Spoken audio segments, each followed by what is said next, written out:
शास्त्र होची एक प्राचीन हिंदू शास्त्र जो पुरुष एवं महिला शरीर गठन शरीर में रही भिन्न भिन्न चिन्ह को आधार करी व्यक्तिर स्वभाव विषय तथ्य प्रदान एही मिलता है।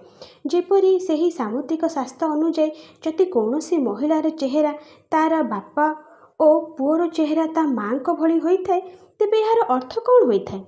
एथिसह एही भली किसी शारीरिक संकेत को देखि व्यक्ति विषय रे अनेक किसी तथ्य एठारू आमे जानी पारिबा। तो आसंतु जानिबा से होची कौन। झियो हो अबा पुओ तांको बापा माँ को सह चेहरा मिशुतले यार अर्थ कौन होता है।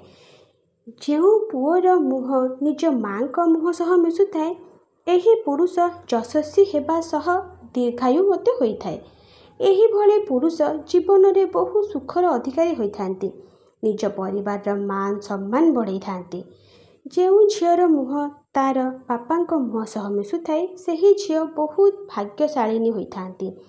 एही झील माने निज घर एवं विवाह पर जहाँ घर को जाइथांती सही घरे लक्ष्मीमंत होइथाए। बंधुगण आशा करुच्ची आपन को जदि यही भली वीडियो भल लगी वीडियोटी को लाइक करेंगे और चैनल टी को सब्सक्राइब करेंगे। धन्यवाद। जय जगन्नाथ।